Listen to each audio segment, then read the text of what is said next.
मैं फ्रिज के सामने खड़ी थी, हाथ में पनीर का टुकड़ा, और तभी पीछे से मेरी बेटी की चीख जैसी आवाज आई, अम्मा, खाना मत छूना, ये सब राघव के घर वालों के लिए है। मैं वहीं जम गई। मेरे हाथ में जो पनीर था वो जैसे पत्थर बन गया। मैं पलटी तो देखा, मेरी ही बेटी शालिनी दरवाजे पर खड़ी थी, बाहें सीने पर क्रॉस, चेहरा सख्त, आंखों में वो अपनापन नहीं जो मैं 60 साल से ढूंढती आई थी। उसके पीछे मेरा दामाद राघव खड़ा था, लंबा, हमेशा परफ्यूम, हमेशा मुस्कान, पर वो मुस्कान आंखों तक कभी नहीं पहुंचती। वो धीरे से बोला, शालिनी ने कहा है तो वैसा ही होगा, आज कुछ भी मत खाना। उस एक वाक्य में मैं समझ गई, मैं अब माँ नहीं रही, मैं अब बोझ बन चुकी थी। और सच बताऊं, उस पल मुझे चोट कम लगी, शर्म ज्यादा लगी, क्योंकि फ्रिज मैंने ही भरा था, आज ही सुबह अपने पैसे से, करीब 15,000 रुपए का राशन। 59 की उम्र में घुटने चरचराते हैं, कमर सुबह उठते ही दुखती है, फिर भी मैं मार्केट गई, बैग उठाए, सीढ़ियां चढ़ी, सब रखा ताकि घर अच्छा लगे, ताकि मेरी बेटी के घर में कमी न रहे। और बदले में मुझे ये सुनना पड़ा कि खाना छूना भी मेरी औकात के बाहर है। अगर आप भी कभी अपने ही घर में बेगाने जैसा महसूस कर चुके हैं तो एक छोटी सी बात बताइए, आप कहाँ से सुन रहे हैं, शहर का नाम कमेंट में लिख दीजिए, बस इतना, क्योंकि आज की कहानी सिर्फ बदले की नहीं है, आज की कहानी है बुजुर्ग माँ की आंख खुलने की और सही समय पर सही कदम उठाने की। मैंने कुछ नहीं कहा, ना बहस, ना रोना। मैंने पनीर वापस रखा, फ्रिज का दरवाजा धीरे से बंद किया, जैसे दिल का दरवाजा भी धीरे से बंद हो रहा हो। फिर हाथ एप्रन पर पोंछे और बस इतना बोली, ठीक है बेटा। आवाज शांत थी, पर अंदर कुछ टूट गया था, जोर से नहीं, बस ऐसे जैसे सूखी टहनी चुपचाप चटक जाती है और फिर जुड़ती नहीं। मैं ऊपर अपने कमरे में चली गई, वही कमरा जिसमें मैं पिछले 2 साल से रह रही थी, वही कमरा जिसमें मैं अपनी कुर्सी रख पाई थी, क्योंकि बाकी पुराना सामान घर के स्टाइल से मैच नहीं करता कहकर शालिनी ने बिकवा दिया था। मैंने खिड़की से बाहर देखा, छोटा सा तुलसी का गमला, 2-3 पौधे जो मैंने खुद लगाए थे। नीचे हंसी ठहाके शुरू हो चुके थे। दरवाजे की घंटी बजी, राघव के माता पिता आ गए थे। शालिनी की आवाज नीचे से मीठी बनकर निकल रही थी, आइए मम्मी जी, पापा जी, आपका ही इंतजार था। वही बेटी जो मुझे अम्मा कहकर भी आज कड़वी लग रही थी। मैं ऊपर बैठी रही, जैसे किसी ने मुझे सजा दे दी हो। रात गहरी होती गई, हंसी धीमी हुई, फिर दरवाजे बंद होने लगे। जब सब सो गए तब मैं चुपके से नीचे आई। किचन में सिंक भरा था, प्लेटें, ग्लास, बचा हुआ खाना सब बिखरा था, वही खाना जो मेरे पैसों से आया था। फ्रिज खोला तो अंदर लगभग खाली, बस एक डिब्बे में ठंडी दाल चावल बची थी। मैंने वो निकालकर वहीं खड़े खड़े खा ली। ठंडा, बेस्वाद, पर उससे ज्यादा बेस्वाद वो एहसास था कि मैं अपने ही पैसे का खाना चुरा कर खा रही हूँ। उसी ठंडी दाल चावल के साथ मेरे दिमाग में एक बात साफ हो गई, ये सब आज का नहीं है, ये महीनों से चल रहा है। छोटे छोटे ताने, छोटी छोटी बेइज्जती, धीरे धीरे मुझे कोने में धकेलना, जैसे किसी बर्तन को हर दिन थोड़ा थोड़ा बाहर सरकाया जाए और एक दिन वो गिर जाए।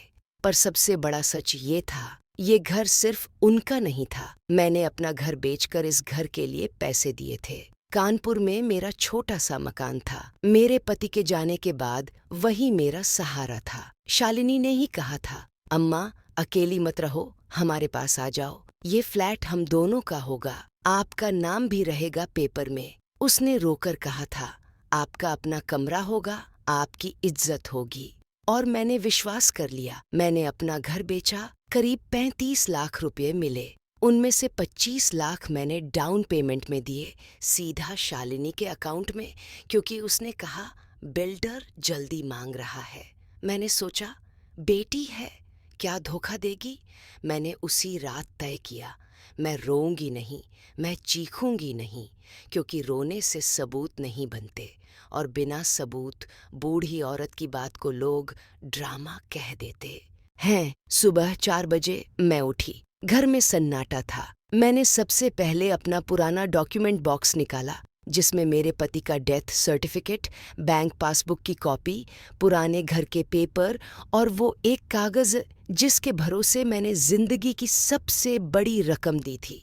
इस नए घर की रजिस्ट्री एग्रीमेंट की कॉपी, पर वो कागज़ वहाँ था ही नहीं। मैंने हर फोल्डर देखा, हर लिफाफा पलटा, कुछ नहीं, सिर्फ बैंक ट्रांसफर की रसीद थी जिसमें लिखा था कि मैंने शालिनी को पैसे भेजे, पर को ओनरशिप का कोई सबूत नहीं। और उसी पल मेरे पेट में जैसे बर्फ उतर गई, क्योंकि अब मामला सिर्फ बेइज्जती का नहीं था, अब मामला था लूट का। मैं बैठ गई फर्श पर, कागज चारों तरफ बिखर गए और पहली बार मुझे अपनी ही बेवकूफ़ी पर गुस्सा आया। बुजुर्ग लोग अक्सर एक गलती करते हैं, हम रिश्तों को कागज से ऊपर मान लेते हैं। हम सोचते हैं परिवार में क्या लिखा पढ़ी, पर सच ये है कागज नहीं होगा तो आपका हक नहीं होगा, और बिना हक के आप उसी घर में मेहमान बन जाते हैं जिसे आपने अपने पैसों से खड़ा किया। मैंने जल्दी से सब कागज समेटे, बॉक्स बंद किया और उसे अलमारी के पीछे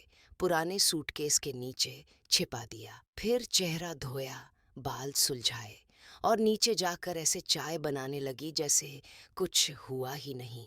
शालिनी आई, बोली, गुड मॉर्निंग अम्मा। उसके चेहरे पर वही नकली मुस्कान थी, जैसे कल रात का अपमान कभी हुआ ही नहीं। मैंने भी मुस्कान पहन ली, क्योंकि अब मेरी लड़ाई भावनाओं से नहीं, दिमाग से होने वाली थी। मैंने हल्के से पूछा, कल रात सब ठीक रहा? उसने ऐसे देखा जैसे मैं हवा हूँ। हाँ, ठीक था, आज कुछ पेपर साइन कर देने हैं, बैंक वाले भेजेंगे, वो बोली और मोबाइल पर मैसेज देखने लगी। पेपर, फिर वही पेपर, वही जल्दी, वही बिना पढ़े साइन। मेरे अंदर अलार्म बज गया, पर मैंने चेहरे पर कुछ नहीं आने दिया, बस बोली, ठीक है बेटा, दे देना।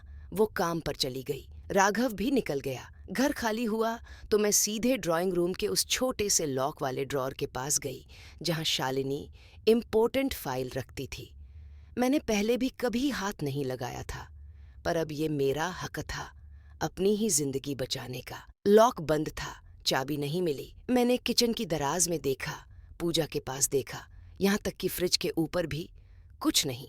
तभी मुझे याद आया, कल रात राघव के पिता ने शालिनी से कहा था, बेटा वो वकील वाले कागज समय पर हो जाए बस। और शालिनी ने हंसकर कहा था, हो जाएगा पापा, अम्मा साइन कर देती हैं, उन्हें क्या पता चलता है।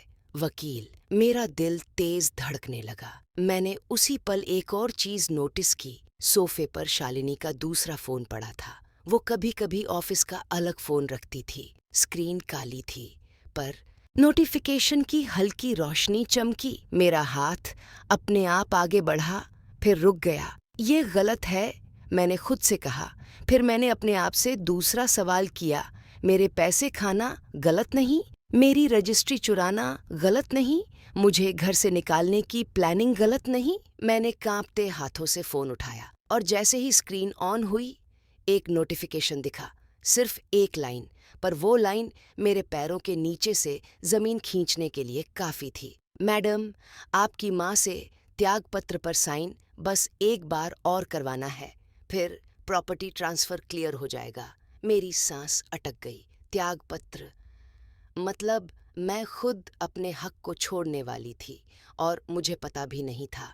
मैंने फ़ोन को कसकर पकड़ा और उसी पल बाहर दरवाजे पर किसी की चाबी घूमी। कोई घर वापस आ रहा था। दरवाजे पर चाबी घूमी तो मेरी नसों में बिजली दौड़ गई। मैं उसी जगह जम गई। शालिनी का फ़ोन मेरे हाथ में था और स्क्रीन पर वो लाइन अब भी चमक रही थी, माँ से त्यागपत्र पर एक बार और साइन। मेरे कानों में सिर्फ एक ही शब्द गूंज रहा था, त्यागपत्र। मतलब मैं अपने ही घर के हक से खुद हाथ धो बैठती और मुझे पता भी नहीं चलता। मैंने जल्दी से फ़ोन की स्क्रीन लॉक की। हाथ कांप रहे थे, पर मैंने सांस को रोककर खुद को शांत रखा। कदमों की आवाज़ पास आ रही थी। मैंने खिड़की से झांक कर देखा। ये कोई पड़ोसी था शायद, नीचे वाले शर्मा जी, जो अक्सर गलत बेल दबा देते हैं। पर फिर भी मेरा दिल इतना जोर से धड़क रहा था जैसे कोई मुझे चोरी करते पकड़ देच लेगा। मैंने फ़ोन को बिल्कुल उसी जगह रखा, सोफे के कोने में, उसी एंगल में जैसे मिला था। फिर मैं किचन की तरफ ऐसे चल दी जैसे मैं बस पानी पीने जा रही हूँ। दरवाज़ा खुला, अरे माता जी, माफ़ी, गलती से आपके यहाँ की बेल बज गई, शर्मा जी बोले। मैंने हल्की मुस्कान के साथ कहा, कोई बात नहीं बेटा। उन्होंने हाथ जोड़कर माफ़ी मांगी और चले गए। दरवाज़ा बंद हुआ तो मेरे घुटने ढीले पड़ गए। मैं किचन के प्लेटफॉर्म को पकड़कर कुछ सेकंड खड़ी रही। फिर मैंने खुद से कहा, अब डर कर नहीं, अब समझदारी से।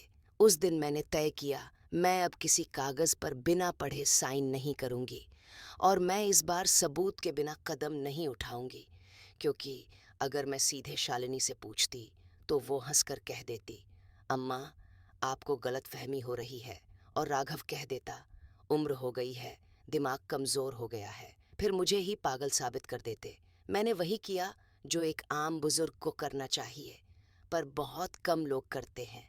मैंने अपनी सुरक्षा को इमोशन से ऊपर रखा। मैंने दोपहर तक इंतज़ार किया, फिर सावधानी से फिर से उसी फ़ोन तक पहुंची। इस बार मैं डर नहीं रही थी, मैं तैयार थी। मैंने स्क्रीन खोली, पासकोड मुझे पता था, शालिनी ने अपने पिता की जन्मतिथि रखा था। इतना सिंपल और इतना खतरनाक। मैंने सबसे पहले मैसेज वाला हिस्सा खोला। वहां एक नंबर सेव था, एडवोकेट वर्मा। चैट में साफ लिखा था कि कुछ ड्राफ्ट तैयार है, बस सीनियर सिटीजन के साइन बाकी हैं, और बीच में एक फोटो थी, एक कागज की। ऊपर बड़े अक्षरों में लिखा था, अधिकार त्याग पत्र। नीचे मेरा नाम, मेरी उम्र, और एक जगह मेरी सिग्नेचर जैसी कोई चीज। मैंने एक पल के लिए फोन बंद कर दिया। मेरी आंखों के आगे अंधेरा सा छा गया, क्योंकि वो सिग्नेचर बिल्कुल मेरे जैसी लग रही थी। पर मुझे याद नहीं था कि मैंने ऐसा कुछ कभी साइन किया हो। और तभी मुझे समझ आया, या तो मुझे धोखे से कुछ अलग कागज पर साइन कराया गया था, या फिर मेरी सिग्नेचर कॉपी की जा रही थी। मैंने तुरंत अपने पुराने फ़ोन से स्क्रीन की फ़ोटो खींचनी शुरू की। हर मैसेज, हर डॉक्यूमेंट, हर तारीख, हर नाम। मैं जल्दी कर रही थी, पर हड़बड़ी नहीं।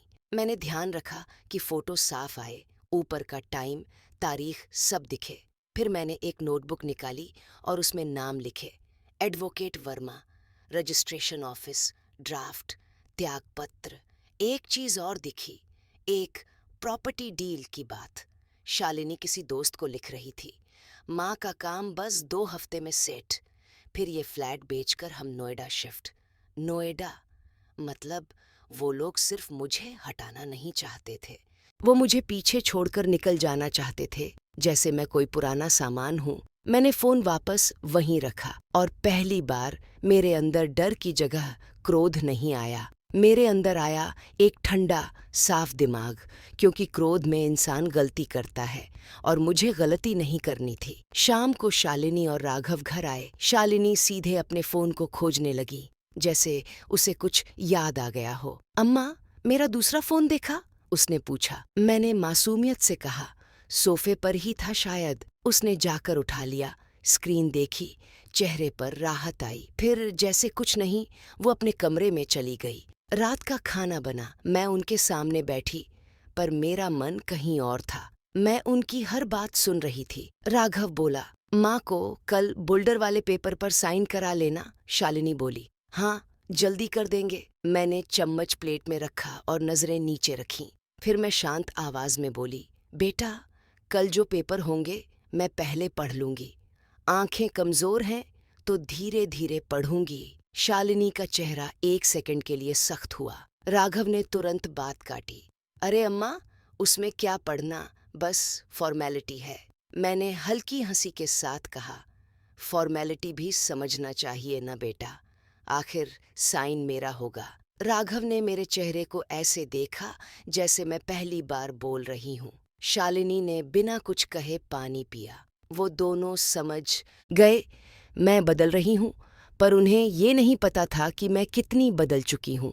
अगले दिन मैंने अपना पहला सही कदम उठाया। मैंने किसी पड़ोसी, रिश्तेदार या गॉसिप वाली आंटी को नहीं बताया। मैंने सीधे उस जगह का रास्ता पकड़ा जहाँ सच निकलता है, कागज और रिकॉर्ड। सुबह शालिनी ऑफिस गई, राघव भी निकल गया। मैं अपने बैग में आधार कार्ड, पैन कार्ड, पुराने बैंक ट्रांसफर की रसीद और कुछ फोटोकॉपी रखकर घर से निकली। ऑटो लिया और सीधे सब रजिस्ट्रार ऑफिस के पास उतर गई। वहां भीड़ थी, लाइनें, एजेंट, दलाल, सब। मुझे पहली बार एहसास हुआ कितने लोग ऐसे ही धोखे में फंसते होंगे। मैंने एक काउंटर पर जाकर कहा, बेटा मुझे इस फ्लैट की रजिस्ट्री की कॉपी चाहिए। उसने पूछा, नाम? मैंने शालिनी और राघव का नाम बताया, साथ में अपना भी। उसने कंप्यूटर में देखा और कहा, माताजी मालिक तो यही दोनों हैं, आपका नाम तो कहीं नहीं है। मेरे हाथ ठंडे हो गए, फिर भी मैंने खुद को संभाला। मैंने कहा, पर मैंने पैसे दिए थे, डाउन पेमेंट। वो बोला, पैसे देने से मालिक नहीं बनते माताजी, मालिक वही होता है जिसका नाम रजिस्ट्री में होता है। उस वाक्य ने मुझे अंदर तक हिला दिया, क्योंकि वो सच था, बहुत कड़वा सच। और यही वो बात है जो हर इंसान, खासकर बुजुर्गों को जाननी चाहिए। भावना से घर नहीं चलता, कागज से हक चलता है। मैंने कहा, कोई तरीका है कि मैं पेपर देख सकूं? उसने एक फॉर्म दिया, आप आवेदन दीजिए, सर्च करवाइए, कॉपी निकल जाएगी, फीस लगेगी। मैंने तुरंत फीस दी। मैंने कहा, मुझे आज ही चाहिए। दोपहर तक मुझे एक कॉपी मिल गई, रजिस्ट्री की। उसमें साफ लिखा था, मालिक शालिनी और राघव, मेरा नाम कहीं नहीं। और एक जगह लिखा था कि डाउन पेमेंट सेल्फ फंड से किया गया। सेल्फ फंड मतलब उन्होंने मेरे पैसे को अपने पैसे की तरह दिखाया। मैं बाहर निकलकर वहीं बेंच पर बैठ गई। धूप तेज थी, पर मुझे ठंड लग रही थी। मेरे मन में रोना नहीं था, मन में बस एक सवाल था, क्या मेरी अपनी बेटी ने मुझे सच में कागज पर ही मिटा दिया? फिर मुझे याद आया, त्यागपत्र। अगर मेरा नाम वैसे भी नहीं था तो त्यागपत्र क्यों? इसका मतलब कुछ और था। शायद उन्होंने मेरे पुराने घर के पैसे को गिफ्ट दिखाने के लिए मुझसे कुछ साइन करवाया था, या मेरी पहचान का गलत इस्तेमाल करके कोई गारंटर या नो ऑब्जेक्शन बनाया होगा। अब मुझे एक अच्छे वकील की ज़रूरत थी, पर अच्छा का मतलब सिर्फ डिग्री नहीं। अच्छा मतलब जो बुजुर्ग की बात गंभीरता से सुने और जो परिवार के दबाव में न झुके। मैंने सीधे कोर्ट के पास वाले इलाके में जाकर एक छोटे से चैम्बर में पूछा। एक क्लर्क ने कहा, माताजी आप फैमिली फ्रॉड और प्रॉपर्टी डिस्प्यूट वाले वकील से मिलो। कुछ देर बाद मैं एक सादे से ऑफिस में बैठी थी। सामने एक वकील साहब, करीब 45-50 साल, साधारण कपड़े, चश्मा, शांत आंखें।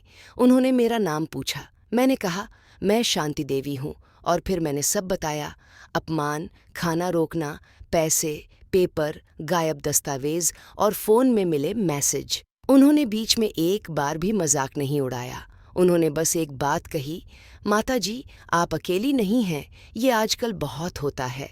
बुजुर्गों से साइन करवाकर उन्हें गिफ्ट डीड या त्यागपत्र में फंसा दिया जाता है। फिर उन्होंने मुझे 3 साफ बातें बताईं, बिल्कुल आसान भाषा में। पहला, अब आप कोई भी साइन नहीं करेंगी। दूसरा, आप हर चीज़ का सबूत रखेंगी। तीसरा, हम पहले नोटिस भेजेंगे और ज़रूरत पड़ी तो कोर्ट से स्टे और पुलिस शिकायत भी करेंगे, लेकिन सब सही तरीके से। उन्होंने पूछा, आपके पास सबूत है? मैंने अपने फ़ोन से वो फ़ोटो दिखाए जो मैंने शालिनी के फ़ोन से लिए थे।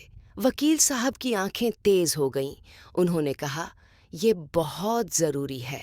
फिर उन्होंने एक कागज़ पर लिखा, लीगल नोटिस, सब registrar record, bank statement, transfer proof, senior citizen act. मैंने धीमे से पूछा, क्या मैं अपना पैसा वापस पा सकती हूँ?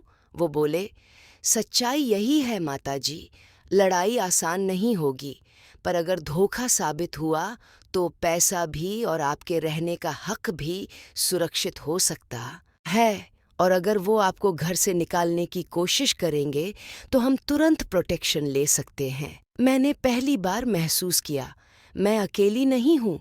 कानून सिर्फ अमीरों के लिए नहीं होता, बस हमें सही जगह जाना होता है। मैं घर लौटी तो शाम हो चुकी थी। शालिनी और राघव अभी नहीं आए थे। मैंने जल्दी से वकील के दिए हुए कागज अलमारी में छिपाए और फिर मैं वही सामान्य बन गई, चाय, दाल, रोटी, क्योंकि मुझे उन्हें अभी ये नहीं दिखाना था कि मैं तैयार हूँ। रात में शालिनी आई और बोली, अम्मा कल एक ज़रूरी पेपर है, आपको साइन करना है। उसकी आवाज़ मीठी थी, पर आंखों में चालाकी थी। मैंने कहा, ठीक है बेटा, कल साइन कर दूंगी, पर पहले पढ़ लूंगी और पढ़ने के बाद मैं अपने वकील से भी पूछ लूंगी। बस। वकील शब्द सुनते ही कमरे में सन्नाटा गिर गया। राघव ने चौंक कर मेरी तरफ देखा। वकील? किस बात का वकील? मैंने सीधे उनकी आंखों में देखा। बहुत शांति से कहा, मेरे साइन की बात है ना बेटा, तो मैं भी सेफ रहूंगी। शालिनी का चेहरा पीला पड़ गया। फिर वो हंसने की कोशिश करने लगी। अम्मा, आप भी ना बेकार में डरती रहती हो। मैंने मुस्कुराकर कहा, हाँ बेटा, डरती हूँ, क्योंकि अब मुझे समझ आ गया है, जब अपने ही लोग आपको समस्या कहने लगे, तब डर ही आपको बचाता है। उस रात मैं सोई नहीं, मैं बस सुनती रही। उनके कमरे से फुसफुसाहट आती रही। राघव की आवाज़, ये बूढ़ी अब चालाक बन रही है। शालिनी की आवाज़, कल किसी भी तरह साइन चाहिए, नहीं तो सब फंस जाएगा। और फिर एक लाइन जिसने मेरी रीढ़ में सर्दी दौड़ा दी। राघव बोला, अगर वो नहीं मानी तो कल से उसका सामान बाहर। मेरे हाथ अपने आप मुट्ठी बन गए। मैंने धीरे से अपने तकिए के नीचे रखा फोन निकाला। वकील साहब का नंबर स्क्रीन पर था। मैंने कॉल बटन पर उंगली रखी और उसी पल नीचे से दरवाज़ा जोर से खुलने की आवाज़ आई और फिर किसी ने सीढ़ियाँ चढ़नी शुरू की, सीधे मेरे कमरे की तरफ। सीढ़ियों पर कदमों की आवाज़ मेरे दरवाजे तक आकर रुक गई। फिर एक तेज़ दस्तक हुई, जैसे कोई अपने हक से नहीं, अपने गुस्से से दरवाज़ा बजा रहा हो। अम्मा, दरवाज़ा खोलो, शालिनी की आवाज़ थी। उसके पीछे राघव की भारी सांसें। मैंने तुरंत अपने फ़ोन को दबाकर रिकॉर्डिंग ऑन कर दी। ये मैंने वकील साहब की सलाह से पहले ही सीख लिया था, जब डर लगे तो सबूत बनाओ। फिर मैं शांत आवाज़ में बोली, क्या बात है बेटा, इतनी रात को आपने वकील का नाम लिया, आप क्या कर रही हो? राघव की आवाज़ अब मीठी नहीं थी, उसमें धमकी थी। मैंने दरवाज़ा आधा खोला, चेन लगी हुई थी। मैं अकेली थी और मुझे पता था, अगर मैं पूरी तरह खोल दूं तो ये लोग मेरी चीज़ें भी बाहर फेंक सकते हैं, मुझे धक्का भी दे सकते हैं और फिर सुबह कहेंगे, अम्मा। खुद गिर गई थीं। शालिनी ने नकली हंसी के साथ कहा, अम्मा, आप बहुत सोचती हो। बस कल एक छोटा सा पेपर है, साइन कर दो, फॉर्मेलिटी है। मैंने उसकी आंखों में देखा और बहुत सीधी बात कही, मैं अब बिना पढ़े साइन नहीं करूंगी। राघव का चेहरा तमतमा गया। तो फिर आप यहाँ नहीं रह सकती, ये हमारा घर है। मेरे अंदर आग उठी, पर मैं बाहर से शांत रही। मैंने धीरे से कहा, ये घर मेरे पैसों से बना है बेटा। शालिनी अचानक चीखी, आपको किसने बोला था पैसे देने को? आपने अपनी मर्जी से दिए, अब ड्रामा मत करो। मैंने एक लंबी सांस ली, फिर बोली, ठीक है, अगर मैंने अपनी मर्जी से दिए तो मुझे भी अपनी मर्जी से अपनी सुरक्षा करनी चाहिए और मैं वकील से बात करूंगी। राघव एक कदम आगे बढ़ा, जैसे चेन न हो तो वो अंदर घुस जाए। कल सुबह तक साइन चाहिए, नहीं तो आपका सामान बाहर। वो बोलकर ऐसे मुड़ा जैसे ये फैसला अदालत नहीं, वो कर रहे हों। शालिनी ने जाते जाते आखिरी तीर मारा, अम्मा, आप हमारी इज्जत खराब कर रही हो। दरवाज़ा बंद हुआ। मैं वहीं खड़ी रही। मेरे हाथ ठंडे थे पर दिमाग साफ था। मैंने रिकॉर्डिंग बंद की और सीधे वकील साहब को मैसेज किया, सर, अभी अभी धमकी मिली है कि कल सामान बाहर करेंगे। उन्होंने तुरंत कॉल किया, माताजी, घबराइए नहीं, आज रात आप दरवाज़ा लॉक रखें, कोई भी पेपर साइन नहीं करना। सुबह सबसे पहले हम 2 काम करेंगे, 1 लीगल नोटिस, 2 प्रोटेक्शन एप्लीकेशन। अगर वो आपको हाथ लगाए तो 112 पर कॉल करना और पड़ोसी आरडब्ल्यूए को भी बता देना ताकि गवाह रहे। मैंने पहली बार महसूस किया, डर का इलाज चीखना नहीं है, डर का इलाज तैयारी है। सुबह मैंने नहाकर पूजा की। नहीं, मैं बहुत धार्मिक नहीं हूँ, पर उस दिन मैंने बस भगवान से इतना कहा, मुझे हिम्मत दे ताकि मैं सही काम कर सकूं। फिर मैंने अपने बैग में सारे सबूत रखे, रजिस्ट्री की कॉपी, बैंक ट्रांसफ़र की रसीद, फ़ोन के स्क्रीनशॉट और रात की रिकॉर्डिंग। और मैंने पड़ोस वाली आंटी सुशीला जी को हल्का सा इशारा किया, दीदी, आज अगर घर में तेज़ आवाज़ सुनो तो बस आ जाना। वो समझ गई। बुजुर्ग औरतें बहुत कुछ समझ जाती हैं, बस बोलती नहीं। 10 बजे शालिनी नीचे आई, हाथ में एक फाइल, उसके साथ राघव भी था। दोनों बहुत सज धज कर आए जैसे कोई मीटिंग हो। शालिनी ने फाइल टेबल पर रखी। अम्मा, ये रही, साइन कर दो। मैंने कहा, पहले मैं पढ़ूंगी। राघव ने झल्ला कर कहा, इतना टाइम नहीं है। मैंने फाइल खोली। पहले पन्ने पर बड़े शब्द थे, अधिकार त्यागपत्र, और नीचे लिखा था कि मैं इस प्रॉपर्टी पर किसी भी तरह का दावा नहीं करूंगी और जो पैसे मैंने दिए वो उपहार थे। मेरे सिर में झंझनाहट हुई, पर मैं रोई नहीं। मैंने बस कागज वापस बंद किया और कहा, मैं इस पर साइन नहीं करूंगी। शालिनी की आवाज बदल गई। क्यों नहीं करोगी? ये तो बस रिकॉर्ड के लिए है। मैंने शांत होकर कहा, अगर बस रिकॉर्ड के लिए है तो आप मेरे नाम को भी रिकॉर्ड में डाल देती, मुझे घर का पेपर दिखा देती, पर आपने मेरा नाम मिटा दिया। राघव ने जोर से टेबल पर हाथ मारा। बहुत हो गया, आज के आज निकलो इस घर से। मैंने उसी पल अपना फोन उठाया और स्पीकर पर वकील साहब को कॉल कर दिया। सर, वो लोग अभी मुझे निकालने की धमकी दे रहे हैं और त्यागपत्र साइन कराने की कोशिश कर रहे हैं। स्पीकर पर वकील साहब की आवाज आई, बिल्कुल साफ, माताजी, आप कोई साइन मत करिए और आप उन्हें बोलिए कि हम अभी लीगल नोटिस भेज रहे हैं। अगर वो आपको बाहर निकालने की कोशिश करेंगे तो ये गैर कानूनी होगा। शालिनी का चेहरा सफेद पड़ गया। राघव ने फोन की तरफ देखा, फिर मेरी तरफ। ये क्या नाटक है? मैंने पहली बार अपनी बेटी के सामने मजबूत आवाज में कहा, ये नाटक नहीं है, ये मेरी जिंदगी है। राघव ने एक कदम आगे बढ़कर मेरा फोन छीनने की कोशिश की। उसी पल बाहर से दरवाजे की बेल बजी। सुशीला जी और दो और पड़ोसी अंदर आए। शायद उन्होंने आवाज सुन ली थी। सुशीला जी बोली, क्या हो रहा है? माताजी, ठीक तो है? इतना सुनते ही राघव पीछे हट गया, क्योंकि अब गवाह थे। अब कहानी को उल्टा करना आसान नहीं था। मैंने पड़ोसियों के सामने बहुत सीधी बात कही, ये लोग मुझसे जबरदस्ती कागज साइन करवाना चाहते हैं और मुझे घर से निकालने की धमकी दे रहे हैं। शालिनी तुरंत ड्रामा मोड में चली गई।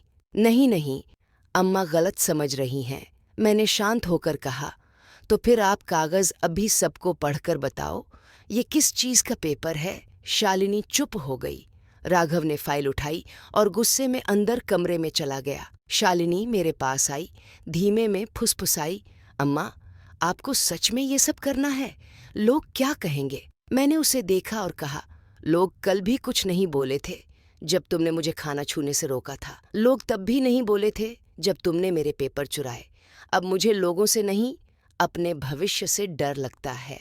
उसी दिन वकील साहब ने नोटिस तैयार किया। नोटिस में साफ लिखा गया, मैंने पैसे उधार योगदान के तौर पर दिए थे, धोखे से मेरे अधिकार छीने गए और मेरे रहने का अधिकार खत्म नहीं किया जा सकता। साथ ही उन्होंने एक आवेदन लगाया कि प्रॉपर्टी बेची न जाए, स्टे ऑर्डर, और एक अलग शिकायत में लिखा कि बुजुर्ग को धमकाकर कागज साइन करवाने की कोशिश हुई है। अगले हफ्ते असली खेल शुरू हुआ।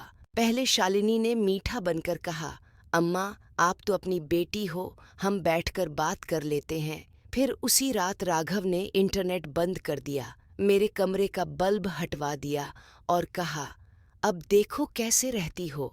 मैंने चुपचाप मोमबत्ती जलाई। अगले दिन लाइब्रेरी गई और वकील साहब को सब अपडेट दिया। उन्होंने कहा, ये सब हरकतें कोर्ट ट्रिब्यूनल के सामने आपकी मदद करेंगी, क्योंकि ये दिखाती हैं कि आपको मानसिक रूप से परेशान किया जा रहा है। शालिनी ने सोशल मीडिया पर पोस्ट डाल दी, कुछ लोग उम्र के साथ नेगेटिव हो जाते हैं, शांति के लिए दूरी जरूरी है। उसके दोस्त कमेंट कर रहे थे, यू आर सो स्ट्रॉन्ग। मुझे देखकर हंसी आई, रोना भी आया, पर मैंने स्क्रीनशॉट लेकर फोल्डर में सेव कर लिया, क्योंकि झूठ भी जब लिख कर आता है तो एक दिन अपने मालिक को काटता है। फिर वो दिन आया जब नोटिस उनके हाथ में पहुंचा। शालिनी ने मेरा दरवाज़ा पीट कर कहा, आपने हमें कोर्ट में घसीट दिया, आप हमारी दुश्मन बन गई। मैंने बस इतना कहा, मैं आपकी दुश्मन नहीं हूँ बेटा, मैं अपने लिए खड़ी हुई हूँ। पहली सुनवाई में वकील साहब ने मेरे सारे सबूत पेश किए,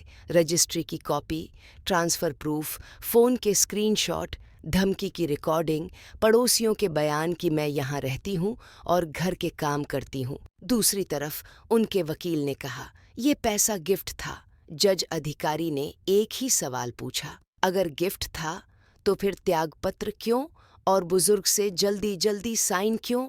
उस एक सवाल ने उनकी नींव हिला दी। अगली तारीख पर ऑर्डर आया, जब तक मामला साफ नहीं होता घर बेचा नहीं जा सकता और मुझे घर से निकाला नहीं जा सकता, और अगर मेरी सुरक्षा को खतरा हुआ तो कार्रवाई होगी। उस दिन पहली बार राघव की आवाज धीमी पड़ी। शालिनी ने मुझे देखने की कोशिश की, पर नजरें नहीं मिलीं। इसके बाद उनके पास दो रास्ते थे, या तो लंबी लड़ाई या समझौता।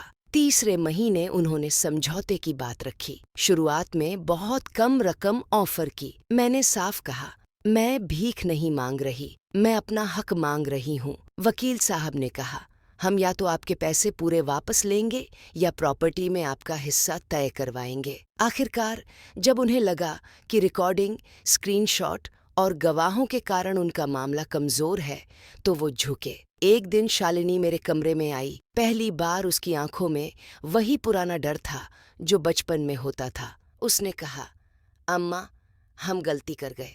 मैंने उसे बैठने को कहा। मैंने चाय नहीं बनाई, क्योंकि उस दिन मुझे माँ नहीं बनना था, उस दिन मुझे इंसान बनना था। मैंने कहा, गलती नहीं बेटा, प्लान था। तुमने मुझे समस्या कहा, मुझे घर से हटाने की तैयारी की। ये गलती नहीं होती, ये चुनाव होता है। उसकी आंखें भर आईं। राघव ने, मैंने हाथ उठाकर रोक दिया। अब किसी पर मत डालो, तुमने भी किया। समझौते में तय हुआ, मेरे दिए हुए पैसे पूरे लौट आए जाएंगे, साथ में कुछ अतिरिक्त, और मेरे रहने के लिए एक छोटा सा फ्लैट मेरे नाम पर लिया जाएगा। और सबसे जरूरी, एक लिखित एग्रीमेंट रजिस्टर्ड, जिसमें साफ लिखा होगा कि मेरा पैसा गिफ्ट नहीं था और मैं दबाव में कोई कागज साइन नहीं करूंगी। जब मेरे हाथ में वो रजिस्टर्ड पेपर आया, मैंने लाइन दर लाइन पढ़ा, वकील साहब के सामने, और पहली बार मुझे लगा मैंने अपनी जिंदगी वापस ली है। 2 महीने बाद मैं अपने नए छोटे से घर में थी। एक कमरा, एक छोटा किचन, बालकनी में तुलसी और मनी प्लांट। कोई बड़ा घर नहीं, पर सुकून था। और सबसे बड़ी चीज, ये मेरा था। मेरा नाम था कागज पर। कोई मुझे मेहमान नहीं कह सकता था। और हाँ, मैंने एक आदत बना ली, हर जरूरी पेपर की फोटोकॉपी, हर बैंक ट्रांसफर की रसीद और हर बात का रिकॉर्ड, क्योंकि प्यार अपनी जगह पर सुरक्षा भी जरूरी है। कुछ महीने बाद शालिनी का कॉल आया। उसकी आवाज टूट रही थी। अम्मा, हमारा रिश्ता। मैंने धीरे से कहा, रिश्ता तब बचता है बेटा जब इज्जत बची हो। अभी मुझे शांति चाहिए। मैंने फोन काट दिया और बालकनी में आकर तुलसी को पानी दिया। हवा में एक अजीब सी राहत थी, जैसे मैं पहली बार अपनी जिंदगी में खुद के लिए जी रही हूँ। और अगर आप इस कहानी से सिर्फ एक सीख लेना चाहें तो ये लीजिए, बुजुर्ग होना कमजोरी नहीं है। कमजोरी तब होती है जब हम आंख बंद करके साइन कर देते हैं, जब हम सब कुछ अपनों के भरोसे छोड़ देते हैं। कोई भी पेपर बिना पढ़े मत साइन कीजिए। अपने पैसों का रिकॉर्ड रखिए, प्रॉपर्टी में नाम लिखवाइए, और अगर कोई आपको धमकाए तो चुप मत रहिए।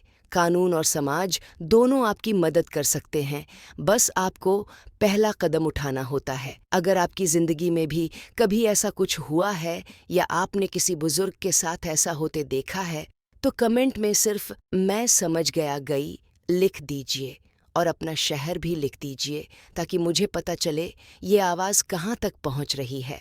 वीडियो पसंद आया हो तो लाइक कर दीजिए, और ऐसी सच्ची, दिल को हिला देने वाली कहानियों के लिए चैनल को सब्सक्राइब कर लीजिए, क्योंकि अगली कहानी शायद किसी और की नहीं, आपकी ही आंखें खोल दे।